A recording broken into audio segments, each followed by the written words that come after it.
Bryant-Davis for your thought-provoking and, dare I say, soul-stirring invitation to embodied healing. I sense your presentation as a call to action. In my Black church tradition, when the preacher gives a call, the saints respond back with an amen, absolutely. So thank you for reminding us of the call and response. Well, I too have a response to your call. As an African-American woman of faith, I hear this call to embodied healing on both the personal and the professional level. As one who has grown up and spent the majority of my adult life in the Black church, this presentation and response that I give today actively reflects the ways in which my faith has been deeply shaped by contemplative practices. Prior to preparing for this particular response, if someone had asked me if I participated in contemplative practice, I would have wholeheartedly not embraced it. I would have said, no, I don't really do that. However, I have since come to understand the various cultural manifestations of contemplative practices as being absolutely central to the Black church and a hallmark of my worship experience. I wanted to understand more about this. I wanted to understand how was I thinking about contemplative practices in a way that did not honor the church tradition for which I grew up. So I turned to a book, and I offer this as a suggestion to you as well if you want further study in this area, to the book by Dr. Barbara Holmes entitled Joy Unspeakable, Contemplative Practices of the Black Church. In this book, she states that though contemplative practices are very much a part of the Black church experience, they are not held in such a way. One, because they're not immediately distinguishable, because they're so integrated into the ways in which we worship. Nor are they intentionally maintained and passed down to the next generation. Hence the title, Reclaiming Our Inheritance. She posits that without careful attention to how these are practices within the Black church and passed down, they may simply become a relic of past. Yet these practices have been absolutely critical to our overcoming, our survival, and our daily dealings with oppression. In the next few minutes, it is my desire to share why you and I absolutely need to reclaim contemplative practices in our life. Contemplative practices have the power to change not only the individual, as we talked about, as Dr. Bryant talked about, it also has the capacity to shape the wider community.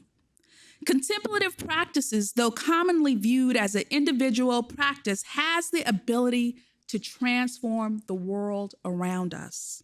How? Glad you asked. I'll briefly talk about 3 specific case studies to give you a glimpse into how reordering one's internal world can cause an impact to our external world. Contemplative practices are not just beneficial for the individual, but these benefits come with an outward-facing communal outcome. So, the power of meditation. The first way I'm going to talk about contemplation, similar to how Dr. Bryant-Davis talked about it, it's a way of living, a way of being. In another text I strongly recommend that you take a look at, in Black Women's Mental Health, Balancing Vulnerability and Strength by Dr. Veda Goler, she describes her own personal journey of engaging in contemplative practices. Though she had engaged in contemplative practice off and on throughout her life, she experienced a distinct shift in her practice after becoming a tenured faculty. Any tenured faculty members in the house knowing that you may need some contemplative practices, especially the junior faculty as well? Amen. But what she started with was 5 to 10 short minutes, and it changed the way she lived her life. That 5 to 10 minutes turned into 45 minutes to an hour. Her continued and extended practice began to transform the ways in which she lived, where she began to live a contemplative life. She noticed how she became less upset when negative things occurred. She was able to recover when disappointments happened much quicker. She was able to be more attuned with the good things that were occurring. As Dr. Thema Bryant said, as she has 40 more minutes left on her commute to Pasadena, being able to be aware of what are the daily miracles that are showing up in my life. Her meditation practices shifted the way she lived and operated in the world. And as a consequence of her own individual practice, she began to note how it shifted her teaching practices, how it shifted her scholarship, even shifted the way in which she gave service. She began to implement contemplative pedagogy's techniques that positively impacted her students, helping them to be more centered and engaged and thinking about in a reflective manner the text or the content that was being taught. She also began to write more in this area. She also began to actually create a class that was solely on contemplative practice.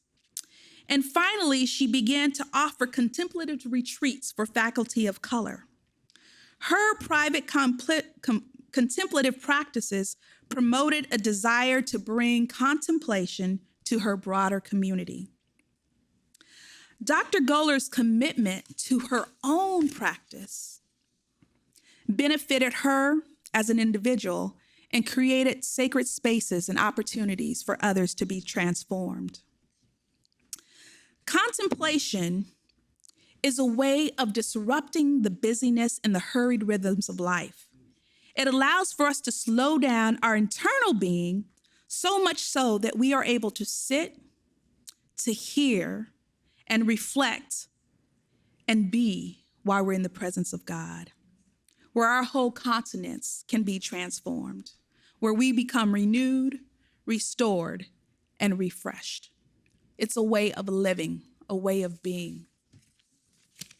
Next, I'll talk about contemplation as an act of resistance. In Christine Patner's article, The Practice of Contemplativeness as Witness and Resistance, she highlights the power of contemplative practices as a practice of resistance.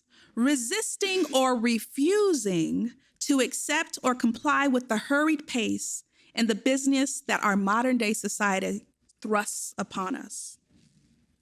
I would also go back to the book by Dr. Holmes. She notes that though contemplation can certainly be a prescriptive to calm and hurriedness, contemplation offers both the opportunity to fight against busyness and also to set the stage for resistance. Contemplative practice allows us to be renewed and reminds us who we are and whose we are. She also noted that for Rosa Parks, it was simply an ordinary day, fueled by her own contemplative practices, that she decided she was not going to give up her seat. An act of resistance that birthed the movement. A quote from Rosa Parks notes, "I had no idea that history was being made. I was just tired of giving in. Somehow I felt that what I did was right by standing up to that bus driver. I did not think about the consequences. I knew that I could have been lynched, manhandled, or beaten when the police came, but I chose not to move. She chose silence. She chose to be steady. When I made that decision, I knew that I had the strength of the ancestors behind me. Rosa's extraordinary action of resistance would fuel a movement. Contemplation is an act of resistance." And finally, contemplation as communal transformation. Research has shown that spirituality is known to play a prominent role in the lives and well-being of many individuals. Spirituality is an integral and transformative component of the therapeutic process, as we've heard. Here at Fuller, I'm grateful to be a co-collaborator with Dr. Alexis Abernathy and a team of, dare I say, brilliant students who are researching, amongst other things, spirituality and health outcomes of individuals who are participating in a community-based socialization group in the Bahamas. The program in the Bahamas, known as the Family, People Helping People, offers a variety of supports to counteract the effects associated with chronic exposure to community violence. There are approximately 30 groups that are held every week. So that's over 500 individuals a week getting free weekly sessions. The foundation of the group is situated in a contemplative discovery pathway theory model and explicitly focuses on the use of contemplative practices such as meditation, silence, prayer, etc., as a means of healing. In the qualitative data set, participants allude not only to their own personal transformation by being a part of this group, but they also talk about how the family serves as a catalyst for their communal transformation. You can see the quotes there. I'll read only the very last one that states, or the middle one that states, and then when you see them months later, so this person's referring to someone who's been a part of the group. When you see them months later, their whole demeanor has changed. They're calm, they're smiling, they're laughing. Some come back, some don't. But those who come back, you see it working. Child, you see it. So a way of noting that not only is it the personal transformation that happens in the context of community, but it's communal transformation. So in closing, I encourage you to think about and to own and to reclaim your inheritance. Think about contemplative practice not only just as something that impacts you, but impacts the way you live, thereby impacts the way in which you show up in the world. It impacts the ways in which you can help birth the movement, and impacts the way in which communal transformation occurs, not just for you, but for all of us. So thank you. Dr. Bryant-Davis, your talk was a call to me to reclaim my legacy, to recommit to contemplative practices, and I will do that. I'm also excited to be able to do that in the launch of a new research project that specifically focuses in on African American women, wellness, health, and spirituality. Thank you for that call.